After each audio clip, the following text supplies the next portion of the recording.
Welcome back. We are discussing the falling rupee and the implications. Professor Lakhvinder, साडा गल आई चल रही सी कि the euro crisis actually.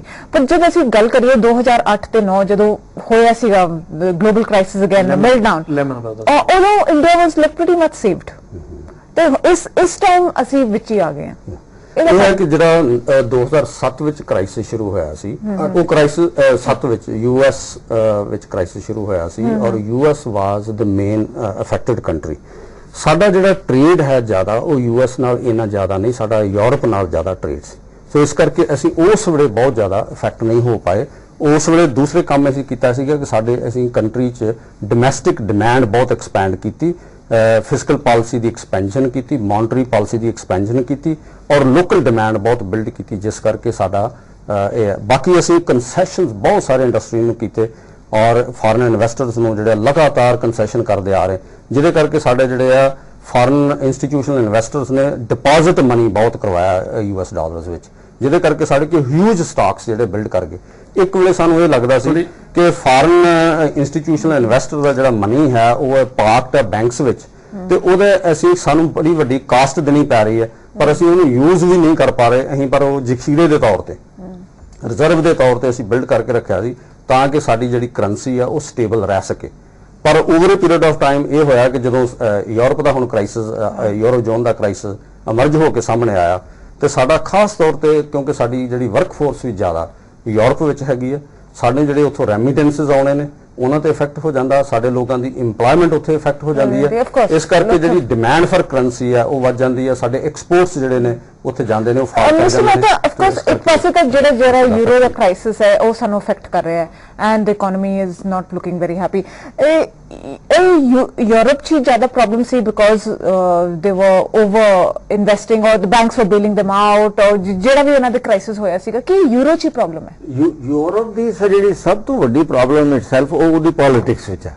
ਹਾਂ, ਜਿਹੜੀ ਉਹ ਕੰਜ਼ਰਵੇਟਿਵ ਪੋਲਿਟਿਕਸ ਉੱਤੇ ਪਰਸਿਊ ਹੋਈ ਹੈ, ਜਿਸ ਤਰ੍ਹਾਂ ਹੁਣ ਫਰਾਂਸ ਨੇ ਰਿਐਕਟ ਕੀਤਾ ਉਹਦੇ against.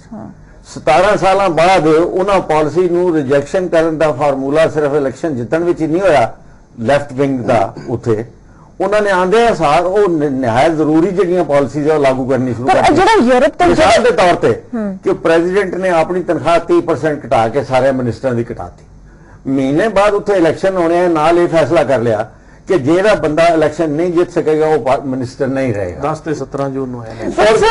Same thing is happening in Greece also. Greece ਵਿੱਚ ਉਹ ਸਮਝੌਤਾ ਜਿਹੜਾ ਨਜਾਇਜ਼ ਕੀਤਾ ਗਿਆ ਸੀ ਉਹ ਸਾਰੇ ਬੰਦੇ ਹਾਰ ਗਏ।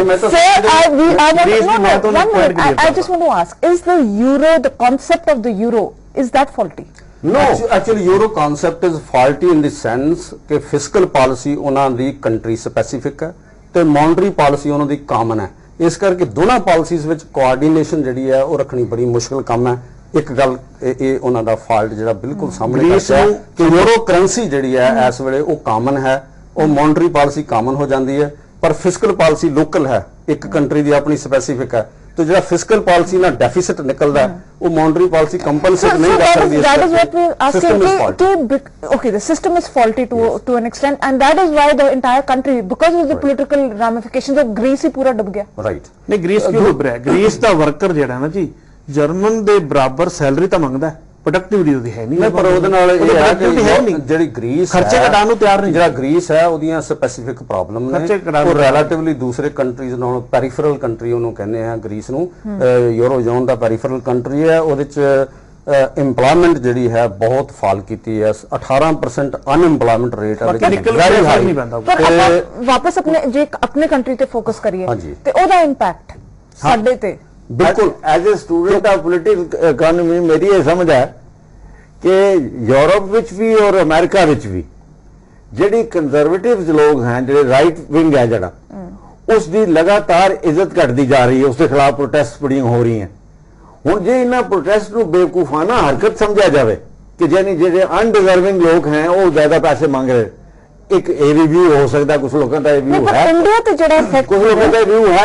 मैं तो सब बड़ी संभावना खास सानू गल करनी चाहिए है ना, वो है कि जिहड़ा यूरोपियन जोन का क्राइसिस है वो उन्हां दी की पॉलिसीज ने जिहदे करके क्राइसिस आ रहा है, जिहदे नाल ग्लोबल इकोनॉमी जिहड़ी अफेक्ट हो रही है, जिस इंडिया भी पार्ट ऑफ दैट है। उहदे च नंबर 1 ਕਿ ਉਹਨਾਂ ਨੇ ਜਿਹੜੇ ਇੰਸਟੀਟਿਊਸ਼ਨਸ ਨੇ ਉਹਨਾਂ ਨੇ ਸਪੈਕੂਲੇਟਿਵ ਐਕਟੀਵਿਟੀ ਵਿੱਚ ਟੌਕਸਿਕ ਐਸੈਟਸ ਜਿਹੜੇ ਆ ਉਹਨਾਂ 'ਚ ਇਨੋਵੇਸ਼ਨ ਕੀਤੀਆਂ, ਬਹੁਤ ਇਨਵੈਸਟ ਕੀਤੀ।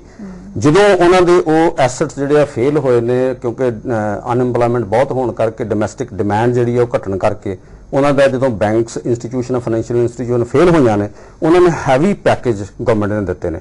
ਗਵਰਨਮੈਂਟ ਦਾ ਡੈਡ ਬਹੁਤ ਵੱਧ ਗਿਆ। ਔਰ ਦੂਸਰੇ ਪਾਸੇ IMF ਇਹ ਕਹਿ ਰਹੀ ਹੈ ਕਿ ਅਸੀਂ ਤੁਹਾਨੂੰ ਬੇਲ ਆਊਟ ਇਸ ਕਰਕੇ ਕਰਾਂਗੇ ਜੇ ਤੁਸੀਂ ਆਪਣਾ ਐਕਸਪੈਂਡੀਚਰ ਜਿਹੜਾ ਹੈ ਕੰਟਰੋਲ ਕਰੋ।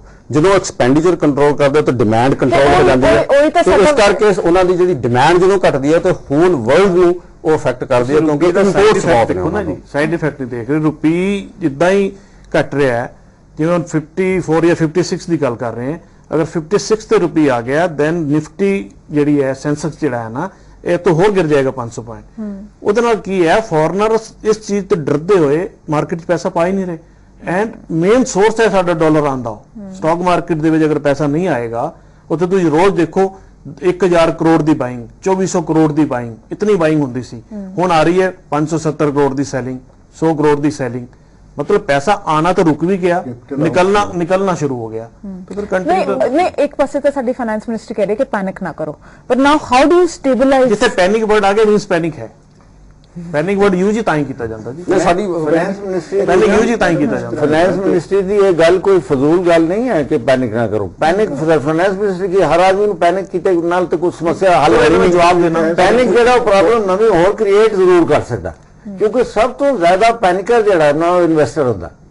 इस तो वड्डा कोई पैनिक नहीं करता, पिछे हो जाता। ਜਿਹੜੇ ਪੈਨਿਕ ਹੈ ਉਹਦੇ ਰੀਜ਼ਨਸ ਹਨ, ਕਿਉਂਕਿ ਵਿਦਆਊਟ ਰੀਜ਼ਨ ਕੋਈ ਵੀ ਇਨਵੈਸਟਰ ਜਿਹੜਾ ਪੈਨਿਕ ਨਹੀਂ ਹੁੰਦਾ।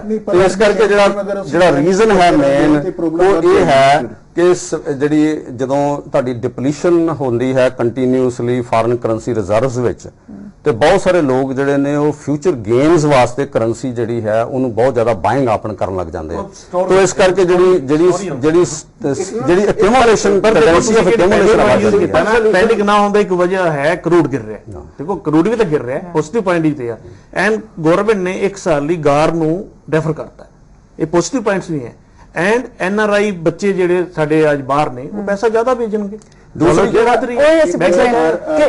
एंड इस टाइम गवर्नमेंट को ब्याज उस पे बता देना चाहिए जिन्ना पर वो बाहरों दी जे पैसा और भेजन इन द सेंस उत्थे तां पहला ही ले ऑफ्स ने उत्थे कमाई थोड़ी ऐसी किसी जगह अनएम्प्लॉयमेंट दी जेडी फिगर आ रही है यूएसए दी बड़ी एनकरेजिंग आ रही है। ਆਪਾਂ ਸਿਰਫ यूएसए देख रहे हैं, पर यूरोप ਜਿਹੜਾ ਹੈ यूरोप ਵਿੱਚ ਇੰਪਲੋਇਮੈਂਟ ਲਗਾਤਾਰ ਗਿਰ ਰਿਹਾ ਹੈ, ਗਿਰ ਰਹੀ ਹੈ, ਇੱਥੇ ਡਾਲਰ ਆ ਰਿਹਾ। ਇਸ ਕਰਕੇ ਸੋ ਵੀ ਓਨਲੀ ਹੈਵ ਵਨ ਕੰਟਰੀ। ਨਹੀਂ ਇਹ ਡਾਲਰ ਦੀ ਇਕੱਲੇ ਦੀ ਨਹੀਂ, ਕਿਉਂਕਿ ਜਿਹੜਾ ਟੋਟਲ ਸਾਡਾ ਟ੍ਰੇਡ ਹੈ ਉਹ ਅਸੀਂ ਡਾਲਰਸ ਵਿੱਚ ਕਰਦੇ ਹਾਂ। ਡਾਲਰ ਨੂੰ ਅਸੀਂ ਐਕਿਊਮੂਲੇਟ ਕਰਦੇ ਹਾਂ ਕਿਉਂਕਿ that is a international currency ਦੇ ਤੌਰ ਤੇ ਇਹਨੂੰ ਯੂਜ਼ ਕਰਦੇ ਹਾਂ ਐਜ਼ ਐਨ ਐਸੈਟ। ਸੋ ਇਸ ਕਰਕੇ ਅਸੀਂ ਇਹ ਨਹੀਂ ਕਹਿ ਸਕਦੇ ਕਿ ਜੇ ਰਸ਼ੀਆ ਨਾਲ ਸਾਡਾ ਟ੍ਰੇਡ ਹੁੰਦਾ ਤਾਂ ਰੂਬਲ 'ਚ ਹੋ ਰਿਹਾ, ਸਾਡਾ ਰਸ਼ੀਆ ਨਾਲ ਟ੍ਰੇਡ ਵੀ ਜਿਹੜਾ ਉਹ ਡਾਲਰ ਵਿੱਚ ਕਨਵਰਟ ਹੋ ਰਿਹਾ। मैडम ऐसा है कि जो ये कह रहे हैं ना कि पैनिक ना करो, उसका मतलब है अगर वो नहीं कहेंगे ना तो पैनिक और बढ़ेगा। पैनिक तो है, पैनिक है पर नहीं पैनिक और बढ़ेगा। इसका सिर्फ तरीका ये है कि RBI भी जो है ना उसकी एक लिमिटेड पोटेंशियल है, वो ज्यादा तो कुछ कर नहीं सकता, उसके पास लिमिटेड रिजर्व है। वे आउट तो मैडम यही है कि हम अपनी इंटरनल इकोनॉमी को इतना स्ट्रॉन्ग करें ताकि फॉरेन ऑन स्लॉट जो है उनका हमारे ऊपर ज्यादा फर्क ही ना पड़े, but that is a time consuming. Just productive expenditure किया जाए, वेस्टफुल एक्सपेंडिचर को अवॉइड करें। which even the finance minister said let's but I don't know what are the how do you stop wasteful my message to small investors who invest in stock market is buy। Opportunity है, ground reality बड़ी strong है, ये चीजें temporary हैं, चलती रहनी है। Government ने मेजर्स ला ही लेने हैं, RBI ने एक्शन ला ही लेना है, नहीं है। बट दिस ब्लू चिप मिल रहे हैं इस रेट पे, इतने सस्ते रेट पे किन्ने देने से 98% पॉपुलेशन जी मार्केट में पार्टिसिपेट नहीं करती, उन्होंने समझ वास्ते गल कहना चाहना कि ਜਿਹੜਾ ਸਧਾਰਨ ਸੋਲੂਸ਼ਨ ਲੱਭਿਆ ਜਾਂਦਾ ਹੈ ਕਿ ਹੋਰ ਫਰਦਰ ਲਿਬਰਲਾਈਜ਼ ਕਰੋ, ਜਿੰਨਾ ਜਿੰਨਾ ਅਸੀਂ ਲਿਬਰਲਾਈਜ਼ ਕੀਤਾ ਉਤਨਾ ਉਤਨਾ ਸਾਨੂੰ ਘਾਟਾ ਪਿਆ। ਦੂਸਰੀ ਦੁਨੀਆ ਨੂੰ ਵੀ ਘਾਟਾ ਪਿਆ, ਸਾਨੂੰ ਵੀ ਘਾਟਾ ਪਿਆ। ਇਸ ਕਰਕੇ ਇਹ ਸਿੰਪਲ ਸੋਲੂਸ਼ਨਸ ਨਹੀਂ ਹੈਗੇ। ਜਿਹੜੀ ਸਖਤ ਜ਼ਰੂਰਤ ਹੈ ਉਹ ਹੈ ਕਿ ਫਲਾਈਟ ਆਫ ਕੈਪੀਟਲ ਨੂੰ ਰੋਕਣ ਦੀ। ਸਾਡੇ ਇੱਕ ਕੈਪੀਟਲ ਡੈਫਿਸਿਟ ਕੰਟਰੀ ਹੋਵੇ ਜਿਸ ਕਰਕੇ ਅਸੀਂ ਲਿਬਰਲਾਈਜੇਸ਼ਨ ਕੀਤੀ ਔਰ ਟੈਕਨੋਲੋਜੀ ਔਰ ਕੈਪੀਟਲ ਦੀ ਸਾਡੀ ਪ੍ਰੋਬਲਮ ਸੀ, ਜਿਹਦੇ ਕਰਕੇ ਸਾਨੂੰ ਕਰਨਾ ਪਿਆ। ਉਹ ਫੋਰਨ ਐਕਸਚੇਂਜ ਉਸ ਵੇਲੇ ਸਾਡੀ ਕੋਲ ਬਿਲਕੁਲ ਥੋੜੀ ਜਿਹੀ ਰਹਿ ਗਈ ਸੀ, ਜਿਸ ਹਾਲਾਤ ਵਿੱਚ ਤਬਦੀਲੀ ਹੋਈ। ਜੇ ਅਗਰ ਅਸੀਂ ਉਸ ਨੂੰ ਹੋਰ ਖੁੱਲਾ ਕਰ ਦਿਆਂਗੇ ਹੋਰ ਮਰਾਂਗੇ। Finance minister